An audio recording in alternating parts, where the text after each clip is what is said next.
ஆடி மாத அமாவாசைக்கு பிறகு வரும் பஞ்சமியை கருட பஞ்சமி என்றும், ஆவணி மாதம் விநாயகர் சதுர்த்திக்கு மறுநாள் வரும் பஞ்சமியை ரிஷி பஞ்சமி என்றும் வழிபடுவார்கள். அதுபோலவே தை அமாவாசைக்கு பிறகு வரும் பஞ்சமி திதியை வசந்த பஞ்சமி என்றும் போற்றும் வழக்கம் உள்ளது. இது தமிழ்நாட்டில் மிக குறைவு என்றாலும் வட மாநிலங்களில் இந்த வழிபாடு மிகவும் பிரசித்தி பெற்றது. தமிழ்நாட்டை பொறுத்தவரை சரஸ்வதியை வழிபடும் தினமாக புரட்டாசி மாதத்தில் வரும் நவராத்திரி இருக்கிறது. 9 நாட்கள் கொண்டாடப்படும் நவராத்திரி விழாவின் கடைசி 3 நாட்களில் தான் சரஸ்வதியை போற்றி கொண்டாடுவார்கள். ஆனால் வடநாட்டில் இந்த நவராத்திரி நாட்களில் துர்க்கையை விதவிதமாக அலங்கரித்து வழிபாடு செய்வார்கள். அதே நேரம் வசந்த பஞ்சமி தினத்தில் சரஸ்வதியை வழிபடும் வழக்கம் வடநாட்டில் உள்ளவர்களுக்கு இருக்கிறது. இந்த வசந்த பஞ்சமியானது முன்காலத்தில் காமன் பண்டிகை என்ற பெயரில் தமிழ்நாட்டில் கொண்டாடப்பட்டதாக சொல்லப்படுகிறது.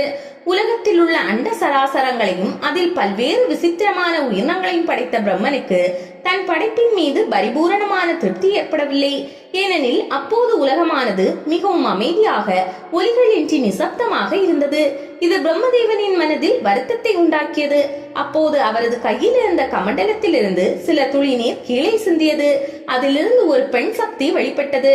அந்த சக்தியானவள் தனது கையில் சுவடிகளையும் ஸ்படிக மாலைகளையும் தாங்கியிருந்தாள். தன்னுடைய வலது காலை மடித்து வைத்து இடது காலை தொங்கவிட்ட நிலையில் வெண்தாமரை மீது அமர்ந்திருந்த அந்த பெண் சக்தி தன்னுடைய மடியில் வீணை ஒன்றை வைத்திருந்தாள். அந்த வீணையை தன்னுடைய மென்கரங்களால் மீட்டத் தொடங்கினாள். அப்போது அதிலிருந்து வெளிப்பட்ட தெய்வீக இசை பிரம்மனின் படைப்புகள் அனைத்திற்கும் ஓசை நயத்தை வழங்கின. நதிகள் சலசலத்தன, மரங்கள் அசைந்து காற்றுடன் ஓசையை உண்டாக்கின, கடல் பேரிரைச்சலுடன் அலைகளை வெளிப்படுத்தின, உயிரினங்கள் சப்தமிட்டன. இப்படி இந்த பிரபஞ்சம் முழுமையும் ஒலிநாதமாக கொண்டதாக மாறியது. இதை கண்ட பிரம்மதேவன் மகிழ்ச்சி அடைந்தார். அந்த பெண் சக்தியை பலவிதமாக போற்றினார். அந்த பெண்ணை தன்னுடைய நாக்கில் இருத்திக் கொண்டார். அவளுக்கு சரஸ்வதி என்று பெயரிட்டார். அந்த சரஸ்வதி தேவி தோன்றிய தினமே வசந்த பஞ்சமி என்று கருதப்படுகிறது. இந்த நாளில் சரஸ்வதி தேவியை வழிபாடு செய்து வந்தால் ஞானத்தில் சிறந்து விளங்கலாம். வட மாநிலங்களில் ஒன்றான மேற்கு வங்காளத்தில் வசந்த பஞ்சமி அன்றுதான் குழந்தைகளின் கல்வியை தொடங்குகிறார்கள். அந்த நேரத்தில் குழந்தைகளின் முன்பாக பென்சில், பேனா, சிறிய தொழில்நுட்ப கருவிகள் என்று பலவிதமான பொருட்களை வைப்பார்கள். அதிலிருந்து குழந்தை எது எடுக்கிறதோ அதில் அந்த குழந்தைக்கு ஆர்வமும் எதிர்காலமும் அமையும் என்பது அந்த பகுதி மக்களின் நம்பிக்கை. பஞ்சாப், ஹரியானா, ஜம்மு காஷ்மீர், அசாம், திரிபுரா, ஒடிசா ஆகிய பகுதிகளிலும் வசந்த பஞ்சமி என்று நடைபெறும் சரஸ்வதி வழிபாடு மிகவும் சிறப்பு வாய்ந்தது. வசந்த பஞ்சமி தினத்தில் சரஸ்வதி தேவிக்கு மஞ்சள் வண்ண ஆடைகளை அணிவித்து வழிபடுவார்கள்.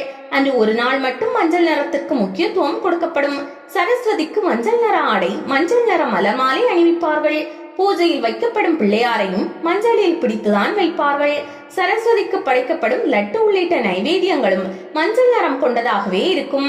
பஞ்சாப் பகுதிகளில் இந்த காலகட்டத்தில் தான் கடுகு செடியில் மஞ்சள் நிற பூக்கள் பரவலாக பூத்து குலுங்கும்.